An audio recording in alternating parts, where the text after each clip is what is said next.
नाम विदे और ध्यान विदे ही तब लग पावे परम स्नेही। वो ब्रह्मांड चालू होता है, ब्रह्मांड के बाद अंड चालू होता है और अंड के बाद सचखंड है। वो तीनों जो है ब्रह्मांड और अंड और सचखंड ये काया के बाहर का भेद है। लक्ष्य कोष पे गुरु बसे सुरती दीजे पटाए, यानी अगर लाख कोष पे भी गुरु है तो इस सुरती को भेज करके आप उनके चरणों में बार बार दंडवत प्रणाम करें। सुरती द्वार है, जिस द्वार से इस काया में सुरती आई है उसी द्वार से सुरती को बाहर निकाला जाएगा। तब जय सिया राम, सभी को प्रणाम। और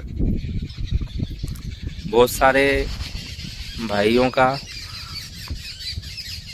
कमेंट आए थे कि ये स्थान कहाँ पर है, तो डिस्क्रिप्शन में पता भी दिया गया है।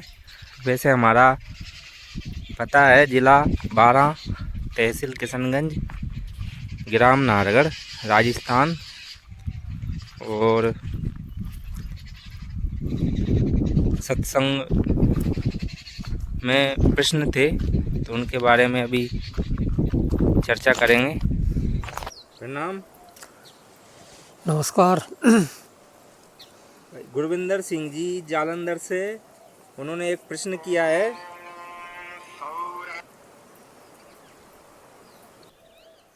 तो उन्होंने प्रश्न किया है कि अनदनाद में आज्ञा चक्र से अनदनाद के ऊपर जो आवाज़ है वो कैसी होती है और कितने मंजिल ऊपर सचखंड है।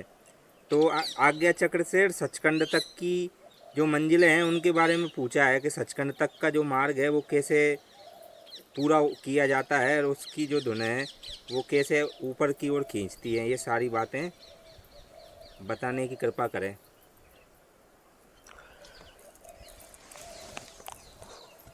परम पूज्य सदगुरु कबीर साहब के पावन कमलों में कोटि कोटि बंदगी।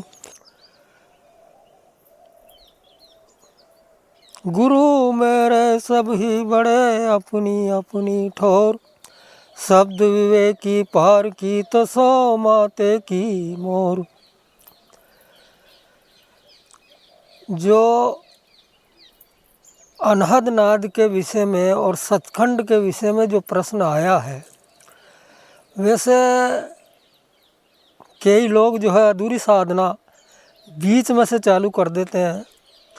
ये योगियों की जो चक्रों की जो साधना है ये मूलाधार से होती हुई, पहला मूलाधार, दूसरा अधिष्ठान, तीसरा नाभि, चौथा हृदय, पांचवा कंठ और छठा आज्ञा चक्र और सातवां सहस्त्राधर। ये 7 चक्र जो है इस काया के अंदर, ये आदि शक्ति माया ने जो है, पहले भी बताया मैंने कि आदि माया की चतुराई झूठी बाजी पिंड रचाई, अवगत रचना की अंडमाही ताका प्रतिबंब डारा है। ये आदि भवानी ने जो सत्यलोक की रचना थी उसका सिर्फ प्रतिबंब, एक छाया इस काया में, इस पिंड में डाला है। इस पिंड के अलावा ब्रह्मांड वो 7वें चक्र से आगे चालू होता है। सहस्त्रादल के बाद वो ब्रह्मांड चालू होता है, ब्रह्मांड के बाद अंड चालू होता है और अंड के बाद सचखंड है। वो तीनों जो है ब्रह्मांड और अंड और सचखंड ये काया के बाहर का भेद है, जिसके लिए कि ये संतों से कबीर साहब ने कहा कि ये भेद काया के बाहर जाने बिरला कोई, यानी इस काया के बाहर के भेद को कोई बिरला ही जानता है। सब योगी और जितने भी जो है इन काया के चक्रों में पड़ रहे हैं, पचड़े में जो मातृ माया की रचना है, और ब्रह्मांड में जो है वो कालपुरुष के 7 चक्र हैं, उनकी रचना है। और इसी में उलझ के सचखंड तो बहुत बात की दूर है। वो सचखंड जो नानक साहब जिस पे पहुँचे थे वो सत्यलोक भी जिसे बोला है, वो शब्द लोक भी है। उसका कोई वहाँ धरती नहीं है, कोई आकाश नहीं है। जिस प्रकार से हम यहाँ देख रहे हैं ये मृत्युलोक में, इस भूमंडल में जो है ये दृश्य नहीं है, न तो वहाँ काया पहुँच सकती है। सिर्फ सुरती ही उस देश को वहाँ तक जाती है, और सुरती भी काया से बाहर। जब तक साधक इंद्री घाट से, ये इंद्री घाट पे भी तो सुरती फंसी हुई है, संसार में फंसी है, मोह माया में, काम क्रोध लोभ मोह अहंकार में फंसी हुई है।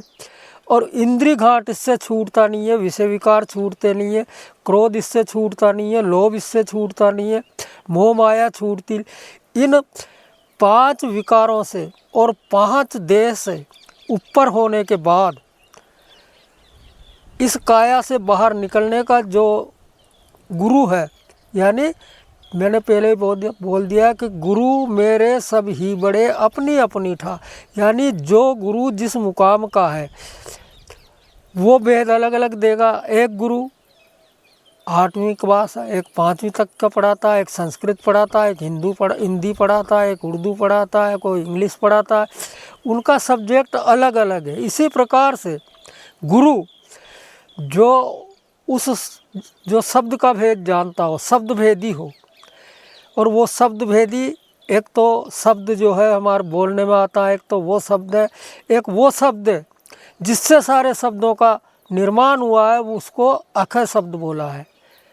वो कहन सुनन से न्यारा है, वो निज स्वरूप भी उसको बोल दिया है। और निज स्वरूप वो सूरत और निज स्वरूप में कोई भेद नहीं है। वही उस सत्य लोक तक वो चढ़ाई कर सकती है। अब जिसने कह दिया कि आज्ञा चक्र से जाने का रास्ता, भाई आज्ञा चक्र से अदबीच में तो साधना करिए। आज्ञा चक्र जो है वो मन का चक्र है, और मन प्रभावित होता है, और मन जब प्रभावित होता है तो हम मन में जितनी भी जो भी संकल्प करते हैं, वो संकल्प हमें प्रतिबिंब के रूप में दिखाई देने लग जाते हैं। हमने जैसे बंकनाल की सुन लिया और बंकनाल की सोच लिया तो बंकनाल में घुसने लग जाएंगे, और बंकनाल इसको जो काया में जो नकली बना रखी है उसमें चला जाएगा, उसमें भी अंधकार है। जब तक गुरु पूरा सदगुरु, सत्य गुरु और गुरु और सदगुरु और सत्य गुरु, इनमें अलग अलग भेद है। गुरु कोई नाम बेच रहे हैं, कोई नाम कान पूछ रहे हैं, शिष्य बना रहे हैं, उनके जो है भेंट बंदगी का लालच है। एक सदगुरु है जो वो यानी सद आचरण, भाई काम क्रोध लोभ मोह अहंकार झूठ मत बोलो, ये करो, और वो इसी की साधना करा करके उसे इसका आगे का भेद मालूम नहीं है कि सत्य क्या है। सत्य को जानना, अपने आप को जानना, और सत्य को जानना, और परमात्मा को जानना, ये तीनों एक ही सिक्के के 3 पहलू हैं। जिसने स्वयं को जान लिया, मैं कौन हूँ और मैं कहाँ से आया हूँ और मैं क्या करने आया हूँ और मैं क्या कर रहा हूँ, सबसे पहले इस पे अगर किसी ने विचार करा, और विचार करने के बाद वो सत्संग में आता जाता, गुरुओं से पूछता कि भाई मैं क्यों आया हूँ, क्या करने आया हूँ, मैं कौन हूँ, क्या मैं 5 तत्व का देही हूँ क्या। जब तक उसका विचार ऐसा नहीं जगेगा कि मैं 5 तत्व का देह तो नहीं, जब 5 तत्व का देह में से जब वो आत्मा निकल जाती है, सुरता निकल जाती है, तो इसे हम मृत घोषित कर देते हैं। और उसी की सारी वैल्यू है, वही परमात्मा का अंश है, और वो अंश ही अंशी के पास जा सकता है। तो जो साधना जो की जाती है, एक मन की साधना है, एक सुरती की साधना है, और सुरती की साधना सब सुरत योग, शब्द सुरत योग का जो अभ्यास करते हैं, वैसे प्राणायाम पहली स्टेज है। प्राणायाम के बाद में अपने सुरत को संभालना, सुरत फंसी संसार में तासे पड़ गया दूर, सुरत बांध स्थिर करो तो आठों पैर हजूर। तो सुरत को जो है ये विषय वासनाओं में फंस रही है, मोह माया में फंसी है, संसार में, मित्र मंडली में, परिवार में, घर में, दुनिया भर में ये सुरत जो है फंसी हुई है। जब तक इसका नाता सबसे नहीं टूटेगा, देह से भी जब तक इसका नाता नहीं टूटेगा, ये सुरत आज़ाद नहीं होगी। जब सुरत आज़ाद होगी तो वो मार्ग जो सच्चा मार्ग है, सचखंड जो सचखंड पे जाने का मार्ग है, वो नहीं खुलेगा। वो मार्ग खुलेगा गुरु की कृपा से। और गुरु कितना उसका मार्मिक है, गुरु की कृपा इसमें सबसे महत्वपूर्ण होती है। जिस गुरु को आपने नामदान लिया है और उसके निरंतर जब भी आप साधना करते हैं, ब्रह्म मुहूर्त में या आधी रात को या जब भी टाइम मिले, आप गुरु को बार बार उनके चरणों में दंडवत करें। क्यों? साहिब ने कहा है कि लक्ष्य कोष पे गुरु बसे सुरती दीजे पटाए, यानी अगर लाख कोष पे भी गुरु है तो इस सुरती को भेज करके आप उनके चरणों में बार बार दंडवत प्रणाम करें। तो ये जो मतलब आपने जो बताया है कि सचखंड तक की यात्रा के लिए सबसे पहले वो 5 शरीरों से गुजरेगा। भाई उस सचखंड, उस मुक्ति के मार्ग, उस सत्य मार्ग में जाने के लिए तो जब तक नाता देह से तब लग भक्ति न होए। स्पष्ट कहा हमारा नाता देह से है, हम देह से ऊपर उठना नहीं चाहते, चक्रों की साधना कर रहे हैं किसी सच्चे गुरु से। ये नहीं है कि भाई मैं बोल रहा हूँ, आप किसी भी और सच्चे गुरु जो सदमार्ग, जो उस मार्ग को जानता उससे करो। इन चक्रों में भटक करके और कोई आज्ञा चक्र पे रह जाता, कोई सहस्त्रादल पे पहुँच जाता, इसमें चमत्कार होता है और यही से वापस रिटर्न आ जाता। वो सोचता है कि मेरी मुक्ति हो गई। इस ब्रह्मांड के पार भी जाना पड़ेगा, अंड के पार जाना पड़ेगा। वो जो सच्चा गुरु, अनुभवी गुरु, ये पिंड और इसके बाद ब्रह्मांड और उसके बाद अंड और अंड के बाद सचखंड, जिसे सत्य लोक कहते हैं। और सत्य लोक कहने पर बहुत से लोग यूँ कह देते हैं कि वो क्या वो लोक है, वो शब्द लोक है, वो एक शब्द स्वरूप है। आत्मा भी जो है ये एक शब्द स्वरूप है। तो शब्द जब साधना करते हैं तो हमें वो शब्द मार्ग जो है, सुरती द्वार है, जिस द्वार से इस काया में सुरती आई है, उसी द्वार से सुरती को बाहर निकाला जाएगा, तब उसे शब्द मिलेगा। और शब्द ही उसका साथी है वहाँ तक ले जाने का, और उसी को हम शब्द गुरु कहते हैं। वो देह गुरु नहीं है। जो लोग कहते हैं कि मुझे मेरे गुरु मिल गए फला देह का रूप में दिखे, वो तो शब्द गुरु है।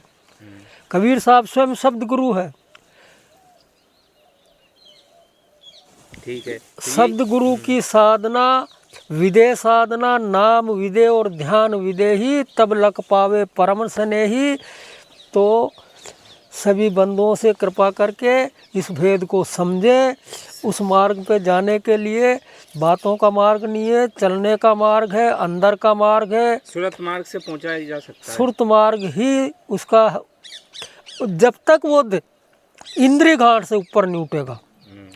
अब इंद्रिय घाट से उठने का कैसे, कोई पूछ लेगा कि कैसे पता लगे।